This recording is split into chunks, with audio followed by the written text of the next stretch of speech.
Hello students, welcome all of you to the next class of units and measurement. Students, हम लोगों ने अभी तक बहुत सारी बातें कर ली हैं specifically related with dimensions, and I hope your friendship with physics is growing and evolving and you're able to understand most of the things that we are discussing here, and you are also revising and practicing at home because that is the key. If you don't do that तो retain कर पाना धीरे धीरे मुश्किल हो जाएगा.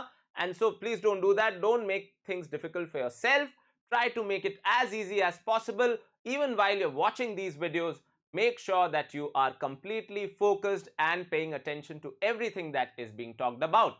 ठीक है स्टूडेंट्स, तो शुरू करते हैं बिना टाइम वेस्ट किए. क्या है आज का टॉपिक? तो आप अगर रेगुलरली वीडियोस देख रहे हैं तो आप समझ गए होंगे कि अभी तक हमने बात कर ली है 3 एप्लीकेशंस डायमेंशनल एनालिसिस की. तो आज हमें बात करनी है about the fourth application of dimensional analysis which you have been doing. तो ये ऐसी एप्लीकेशन है जो आप आज तक यूज कर चुके हैं. It is only like one more way of doing things. तो फॉर एग्जाम्पल मैं आपको याद दिलाता हूं कि कई बार ऐसा होता था आपका जो डेटा गिवन होता था मोशन रिलेटेड चैप्टर में, स्पीड का, वेलोसिटी का, वो गिवन होता था किलोमीटर्स पर आवर में. और फिर आपके टीचर आपको बोलते होंगे make sure you convert that to the SI unit, that is metre per second. तो कैसे ये काम होता है, कैसे किलोमीटर पर आवर को आपने मीटर पर सेकेंड में कन्वर्ट किया था? तो 1 किलोमीटर होता है हमारा 1000 मीटर. क्या होता है? 1000 मीटर. और 1 आवर क्या होता है हमारा? 3600 सेकेंड्स. तो जब भी हमें ऐसा करना होता था तो आपके टीचर ने आपको बताया होगा ये कॉमन फैक्टर कैंसिल होके 5/18 आ जाएगा. तो आप क्या करेंगे? किलोमीटर पर आवर को मीटर पर सेकेंड में कन्वर्ट करने के लिए you multiply it by 5/18. so that was a simple way of going from kilometre per hour to metre per second. जैसे कोई बोले 36 किलोमीटर पर आवर है तो मीटर पर सेकेंड में क्या होगा? इंटू 5/18 यानी कि 10 मीटर पर सेकेंड. तो that is what you have to do many times. कोई मेजरमेंट, कोई डेटा, कोई एक सिस्टम ऑफ यूनिट में है और आपको उसको दूसरे में ले जाना है, तो ये काम किसके जरिए पॉसिबल हो पाता है? That is possible through this particular thing that we are going to learn today. ठीक है स्टूडेंट्स, तो एक एग्जाम्पल जैसे ऐसे ही मैंने कन्वर्जन का ले लिया. जैसा आप देख पा रहे हो एसआई सिस्टम यानी एमकेएस सिस्टम हमारा और सीजीएस. तो यहां होता है मास किलोग्राम में, यहां होता है ग्राम में. 1 किलोग्राम में होते हैं 1000 ग्राम. लेंथ यहां होती है मीटर में, यहां होती है सेंटीमीटर में. 1 मीटर में क्या होता है? 100 सेंटीमीटर. टाइम यहां सेकेंड, यहां भी सेकेंड, तो कोई मतलब नहीं है. फोर्स यहां होता है न्यूटन में और यहां होता है डाइन में. तो न्यूटन से डाइन में कैसे जाते हैं? या वर्क होता है जूल में और यहां होता है अर्ग में, तो जूल से अर्ग में कैसे जाते हैं? आइए ऐसे ही पता करते हैं, समझते हैं कि ये क्या है और कैसे हमें इसे टैकल करना है. तो चलिए हेडिंग डालिए डायमेंशनल एनालिसिस की एप्लीकेशन 4. और एप्लीकेशन 4 क्या थी? To convert a measurement from one system of unit to another system of unit. My dear students, तो इसका एक लॉजिक समझिए. मान लीजिए आपने ये लिखा है 1 kg 1000 ग्राम. तो एक पैटर्न आप समझ पा रहे होंगे. एक पैटर्न लिखा हुआ है n1u1 इक्वल्स टू n2u2, यानी first number times first unit is equals to second number times second unit. और लॉजिक क्या है कि अगर मान लीजिए यूनिट बड़ी है तो नंबर छोटा है. 1 kg में 1000 ग्राम आ रहे हैं, यानी kg बड़ी यूनिट हुई और ग्राम छोटी यूनिट हुई, तभी तो इसके एक में उसके 1000 आ रहे हैं. तो 1 kg is equals to 1000 gram means n1u1 is equals to n2u2. तो अगर आप यहां कंपेयर करें तो n1 हो गया 1, u1 हो गया kg, n2 हो गया 1000 और u2 हो गया ग्राम. तो वैसा ही कुछ सोच लीजिए. तो 1 metre is equal to 100 centimetre. तो आप बोलोगे सर फोर्स यहां न्यूटन है, यहां डाइन है, तो हमें तो नहीं पता क्या है. तो मान लेते हैं 1 न्यूटन में कितने डाइन हैं? x. ऐसे ही 1 जूल में कितने अर्ग हैं? मान लेते हैं y. ऐसे ही मान लेते हैं 1 न्यूटन पर मीटर स्क्वायर में, 1 न्यूटन पर मीटर स्क्वायर में z dyne per centimetre square है. तो आपको अभी का टास्क समझ में आ गया. हमें एक्स वाई जेड पता करना है कि 1 न्यूटन में कितने डाइन हैं, 1 जूल में कितने अर्ग हैं और 1 न्यूटन पर मीटर स्क्वायर में कितने डाइन पर सेंटीमीटर स्क्वायर हैं. ठीक है स्टूडेंट्स, बात को शुरू किया जाए. Let's start. and let's understand how do we have to apply this. One more thing before we start, one more thing. क्या यूनिट बदलने से डायमेंशन बदलने चाहिए?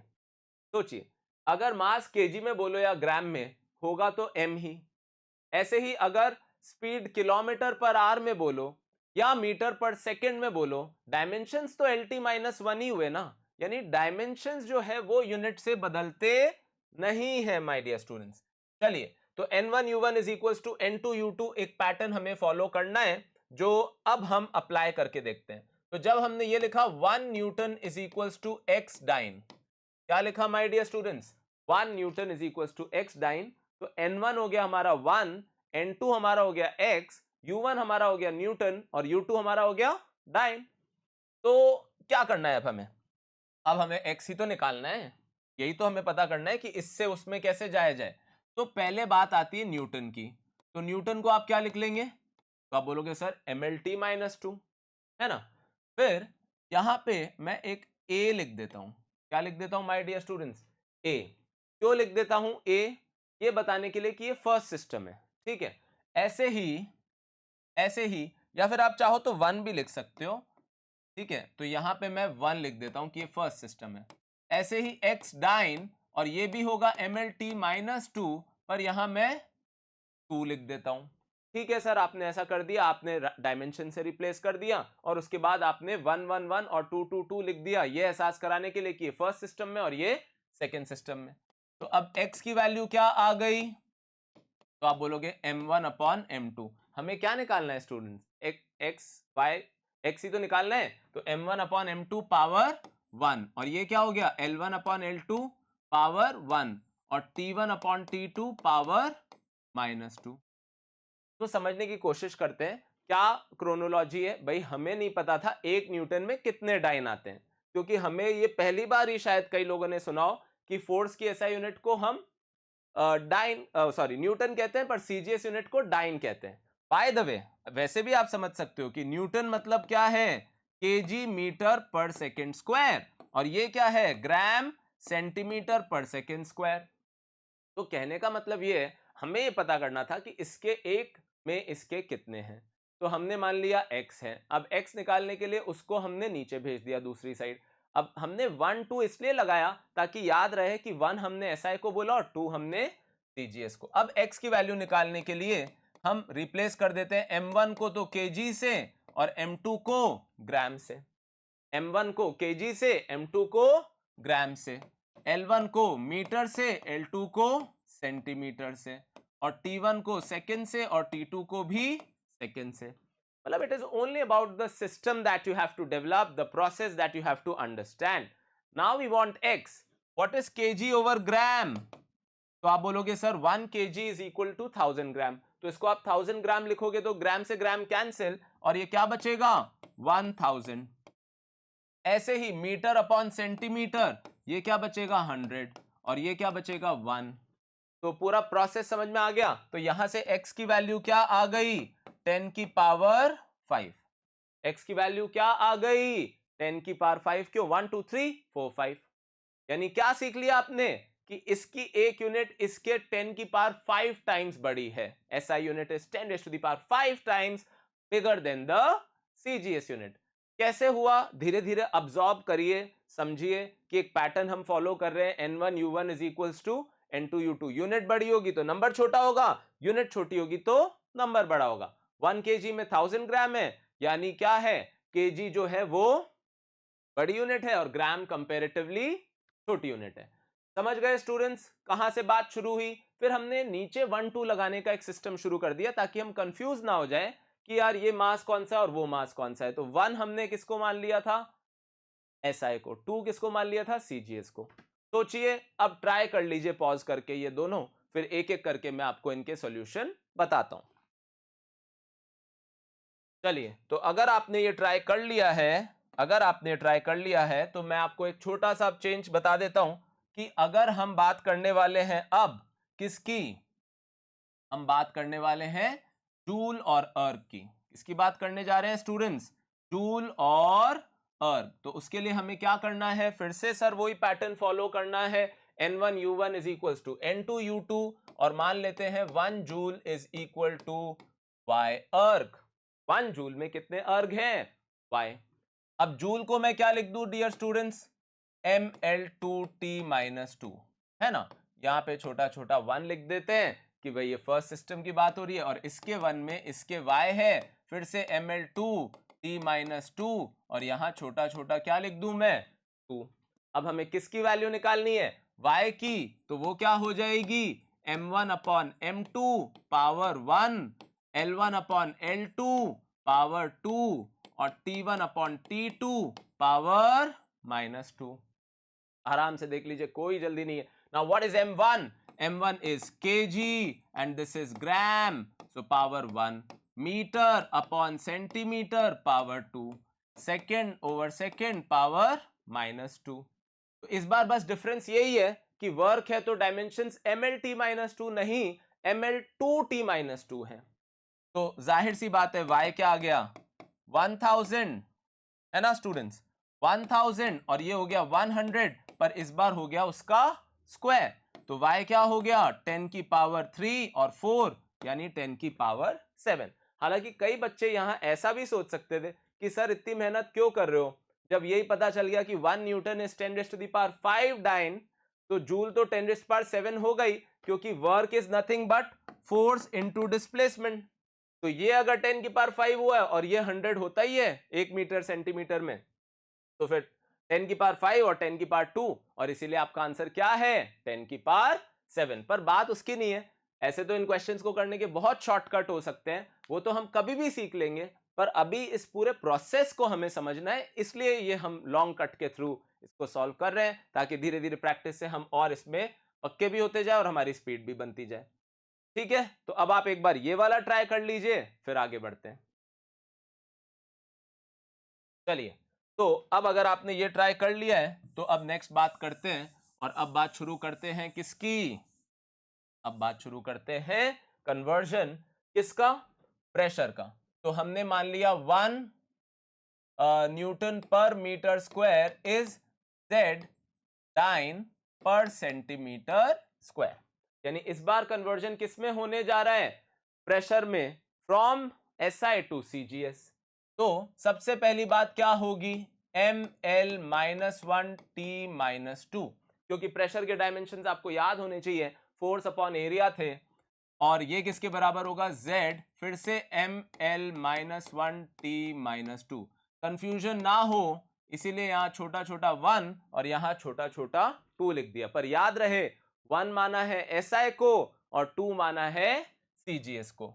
तो Z निकालने के लिए क्या किया जाए? m1/m2 power 1, l1/l2 power -1, t1/t2 power -2। ठीक है स्टूडेंट्स, तो यहां से Z की वैल्यू निकाल ली जाए। m1 क्या है? m1 है kg, ये है ग्राम पावर 1, मीटर सेंटीमीटर पावर -1 और सेकंड पावर -2। तो kg अपॉन ग्राम हमारा हो गया 1000 पावर 1 और ये हो गया 100 पावर -1 इस बार डियर स्टूडेंट्स। तो -1 इसलिए Z कितना आ गया यहाँ पे? 10, यानी इसकी SI यूनिट जो है इसके 10 टाइम्स बड़ी है। आई होप समझ में आ गया होगा स्टूडेंट्स आपको क्या क्रोनोलॉजी फॉलो हो रही है। और अब हम कुछ और क्वेश्चंस कर लेते हैं इस पूरे कॉन्सेप्ट को पक्का करने के लिए, and finally we will be able to start with the mathematical tools, जो एक एबिलिटी होगी आपको फिजिक्स के न्यूमेरिकल्स करने की। ठीक है, चलिए तो स्टार्ट करते हैं कुछ क्वेश्चन से। क्या है? Convert density of mercury from 13.6 ग्राम पर सेंटीमीटर क्यूब टू केजी पर मीटर क्यूब। पॉज करके ट्राई कर लीजिए। चलिए शुरू करते हैं। N1U1 is equals to N2U2। चलिए, है ना, N1U1 is equals to N2U2। ठीक है स्टूडेंट्स, तो अब पहले तो ये फैसला कर लीजिए कि 1 किसको कह रहे हैं, 2 किसको कह रहे हैं। मान लीजिए मैं कह रहा हूं कि 1 तो SI है और 2 हमारा CGS है। ठीक है students, so SI and CGS। चलिए, तो N1U1 is equals to N2U2 शुरू करते हैं। तो हमें क्या पता है, क्या पता है, क्या पता है कि इसकी वैल्यू 13.6 है CGS में, और इसमें हमें पता नहीं है, तो क्या मान लेते हैं? X। तो ये क्या होगा स्टूडेंट्स, ml-3 और क्या लिख दूं यहाँ पे 1, और ये क्या होगा स्टूडेंट्स, फिर से होगा ml-3 और यहाँ क्या लिख दूं 2। क्यों लिख दूं 2? क्योंकि ये हमारा सेकेंड सिस्टम है जो कि CGS है। तो x क्या हो गया students, 13.6 m2 upon m1 power 1 l2 upon l1 power -3। बड़े आराम से चलिए, तो 13.6 m2 अपॉन m1 क्या है, m2 तो m2 है सर ग्राम, m1 क्या है kg, पावर हो गई 1, ये क्या है सेंटीमीटर, ये है मीटर, पावर हो गई -3, right students. So this is going to be 1/10⁻³ yes, because 1 kg is like 1000 grams, and this is going to be 1/100 power -3। तो ये ऊपर जाके क्या हो जाएगा प्लस, और इस तरीके से इतनी मैथ्स आपको आनी चाहिए। x की वैल्यू हो गई 13.6 इंटू 1/10⁻³ और ये ऊपर जाके क्या हो जाएगा 10⁻6, तो x क्या आ गया 13.6 इंटू 10⁻³ यानी x की वैल्यू क्या आ गई 13600। ठीक है, तो x की वैल्यू 13600 आ गई। इसका मतलब जो वैल्यू 13.6 है ग्राम पर सेंटीमीटर क्यूब में, वो केजी पर मीटर क्यूब में कितनी हो जाती है 13,600। यानी उसके एक सेंटीमीटर क्यूब में 13.6 ग्राम है, पर एक मीटर क्यूब में 13,600 किलोग्राम है। आई होप आप डेंसिटी का मतलब तो समझते ही होंगे। ठीक है, तो ये प्रोसेस आपको और थोड़ा क्लियर हुआ होगा। चलिए, क्या ये एक इंटरेस्टिंग सा क्वेश्चन है आपके सामने। People on Mars, I don't know if they exist, follow a different system of unit in which 1 unit of mass. तो ये जो भाई साहब हैं मार्स के, ये एक नया सिस्टम ऑफ यूनिट फॉलो कर रहे हैं जिसमें उनकी 1 यूनिट जो है मास की वो 4 किलोग्राम के बराबर है, लेंथ की एक यूनिट 5 मीटर के और टाइम की एक यूनिट 2 सेकेंड के। तो आपको बताना है फोर्स और एनर्जी क्या है। ठीक है, तो चलिए, N1U1 इक्वल्स टू N2U2 आप पॉज करके ट्राई कर चुके हैं आई होप। तो N1 क्या है हमारा, तो 1 तो अर्थ को ही ले लेते हैं और 2 किसको ले लेते हैं, मार्स को। तो हमें क्या निकालना है कि उनका एक यूनिट ऑफ फोर्स हमारे कितने न्यूटन के बराबर है ना। उनके एक यूनिट ऑफ फोर्स को मान लो आप क्या बोल दो, मार्शियन न्यूटन, वहां पे भी तो कोई न्यूटन रहा ही होगा। और 1 यूनिट ऑफ एनर्जी को क्या बोल दो, मार्शियन जूल। ऐसे ही टाइम पास, कोई जरूरी नहीं है। ठीक है, तो N1U1 is equals to N2U2। तो अर्थ और मार्स, शुरू करते हैं। तो अर्थ के कितने न्यूटन के बराबर है, मार्स का 1 न्यूटन, यानी 1 मार्शियन न्यूटन कितने अर्थ के न्यूटन के बराबर है, तो मान लेते हैं x के बराबर है। किसके बराबर है, x के। तो वहां का एक हमारे कितने के बराबर है। तो अब क्या करूं स्टूडेंट्स, MLT-2 और ये भी है MLT-2। तो x क्या आ गया डियर स्टूडेंट्स। तो आप बोलोगे सर छोटा छोटा 1 1 और 2 2 तो लिख दो वरना कंफ्यूज हो जाएंगे। तो M2 अपॉन M1 पावर 1। कई लोग इसको ABC भी लिखते हैं, ऐसे फॉर्मूला भी याद करवा देते हैं, उसकी जरूरत नहीं है। L2 अपॉन L1 पावर 1 और T2 upon T1 power -2 my dear student, right. तो यहां से अब x निकल जाएगा कैसे, M2 यानी जो मार्स है वहां का 1 मास किसके बराबर है, 4 kg, और हमारा तो 1 kg है ही। खैर, वहां का एक यूनिट ऑफ लेंथ कितना है 5 मीटर और हमारा है 1 मीटर पावर 1। वहां का एक यूनिट ऑफ टाइम क्या है 2 सेकेंड्स, हमारा है 1 सेकेंड पावर -2। तो मैनिपुलेट करिए, x5 आ रहा है क्या, क्योंकि ये 4 हो गया और ये 4 डिवाइड हो गया, तो ये क्या हो गया 4 से 4 कैंसिल, x क्या आ गया 5। तो हमारी किसकी वैल्यू आ गई यहां से, x की। अब किसकी बात कर लेते हैं, y। तो x आ गया, मतलब आप समझ गए ना, 1 Martian newton is equal to 5 newton. फिर से वही पैटर्न फॉलो कर लेते हैं और अब मैं सीधे इस स्टेप पे जंप कर रहा हूं। तो y क्या होगा हमारा, M2 upon M1 power 1, L2 upon L1 power 2 और T2 अपॉन T1 पावर -2। क्यों, क्योंकि वर्क है, और वर्क है यानी डायमेंशंस क्या है, ML2T-2। तो मैंने क्या मान लिया कि उनका एक मार्शियन जूल हमारे किसके बराबर है, y जूल के। तो आप समझ गए होगे अगर आपने ट्राई किया। तो M2 क्या है 4 kg m1 क्या है स्टूडेंट्स 1 kg, l2 क्या है 5 मीटर, l1 क्या है 1 मीटर, पर इस बार l का स्क्वायर होगा। t2 क्या है, बोलिए t2 क्या है 2 सेकेंड्स, t1 क्या है 1 सेकेंड पावर -2, तो y क्या आ गया 4 इंटू 5 का स्क्वायर इंटू 2 की पावर -2, यानी y क्या आ गया स्टूडेंट्स 25 जूल, यानी या जूल मत लिखिए चलिए, तो 25 आ गया, यानी 1 मार्शियन जूल किसके बराबर है 25 जूल। और फिर से वो लॉजिक भी लगा सकते थे कि सर इतनी मेहनत क्यों कर रहे हो, एक मार्शियन न्यूटन 5 न्यूटन है और एक मार्शियन मीटर 5 मीटर है, तो वर्क होता है फोर्स इंटू डिस्प्लेसमेंट, तो 5 और ये भी 5, तो कितना हो गया 25। आ गया समझ में। एक लास्ट क्वेश्चन देख लेते हैं, मैं एक बार साइड हटता हूं, पॉज करके कॉपी कर लीजिए, वापस करिएगा अगर आपको समझ नहीं आया, वीडियो को भी वापस देख सकते हैं। कई बार होता है ना हमारा ध्यान इधर उधर हो गया जब कोई चीज बताई जा रही थी, वापस देखने से हमेशा आपको कुछ फायदा हो सकता है अगर आपको एक बार में उसका प्रॉपर फील ना आया हो। ठीक है स्टूडेंट्स, तो एक और क्वेश्चन अब आपके लिए है, Young's modulus of steel is 1.9 into 10⁻11 when expressed in CGS it will be equal to. तो फिर से वही पैटर्न है, फिर से वही पैटर्न है जो आप फॉलो कर सकते हैं, MKS को CGS, या आप इस बार इसको डायरेक्ट भी कर सकते हैं। कैसे 1.9, भाई एक तरीका तो वही हो गया जो आप उस तरीके से ट्राई कर लेना।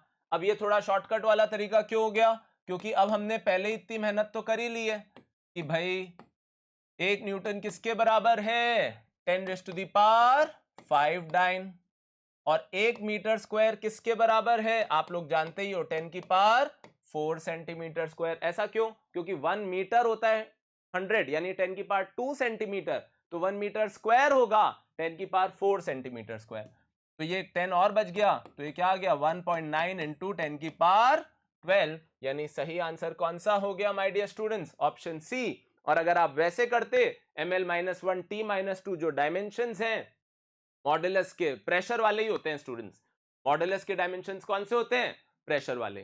तो आई होप आपको समझ में आ गया होगा जो कुछ आज मेरी बताने का इच्छा थी। तो हमने सीख लिया क्या है एप्लीकेशंस डायमेंशनल एनालिसिस की, दो इसकी कुछ लिमिटेशंस भी है, जैसे कि ये कभी ये नहीं बता सकता कि क्वांटिटी वेक्टर है कि स्केलर है, कभी कोई क्वांटिटी 4 चीजों पे डिपेंड करेगी तो फॉर्मूला डिराइव नहीं हो सकता, कभी कोई क्वांटिटी के फॉर्मूले में ट्रिग्नोमेट्रिक रेशियोज आ रहे हो या एक्सपोनेंट्स आ रहे हो तो भी फॉर्मूला डिराइव नहीं हो सकता, और क्या कभी कोई क्वांटिटी के फॉर्मूले में मल्टीपल टर्म्स आ रही हो, जैसे s is equals to ut plus half AT square, तो भी ये फॉर्मूला डायमेंशनली डिराइव, क्योंकि आपको तो एक ही टर्म मिलेगी ना, दूसरी टर्म ऐड या सब्ट्रैक्ट हो रही है, आपको डायमेंशंस के जरिए पता नहीं चल सकता, डायमेंशंस के जरिए नंबर्स की इंफॉर्मेशन हमें नहीं मिल सकती। तो अब ये सब खामियां हैं या लिमिटेशंस हैं या ड्रॉबैक्स है, पर खूबियां भी तो बहुत सारी है। तो अभी हमारा फोकस उन कॉन्स पे नहीं बल्कि उन प्रोज पे होना चाहिए, और आई होप आप समझ गए होंगे और एक अच्छी शुरुआत हो गई है हमारी फिजिक्स की, और अब हम इसको धीरे धीरे धीरे धीरे होता है ना एक स्ट्रॉन्ग फाउंडेशन बनाते हैं और फिर एक मजबूत बिल्डिंग अपने आप बन जाएगी। पर मुश्किल दिन भी आएंगे, कई बार चीजें कम भी समझ आएगी, पर हमें हिम्मत रखनी होगी, करेज रखना होगा, धीरे धीरे वी विल रीच देयर। और लेवल कभी एकदम से नहीं बढ़ेगा अगर आप रेगुलरली पढ़ाई कर रहे हैं, इसीलिए 10th तक अलग क्लास थी, 11th अपने आप में एकदम अलग क्लास है, इस बात को रिस्पेक्ट करिए। ये मतलब होता है ना कि इतना तो इसके लिए बनता है कि आप एक रेगुलर पढ़ाई का पैटर्न बनाएं कि रोज 3 4 5 आवर्स आपको सेल्फ स्टडी करने को मिले। ठीक है स्टूडेंट्स, बहुत हो गया आज के लिए, आप लोग इनको प्रैक्टिस करिए और वर्कशीट्स मैं आपके साथ शेयर कर दूंगा। जल्दी मिलेंगे नेक्स्ट वीडियो में। Thank you for your time, bye bye. If you enjoyed this video, please don't forget to like, share and subscribe to our channel.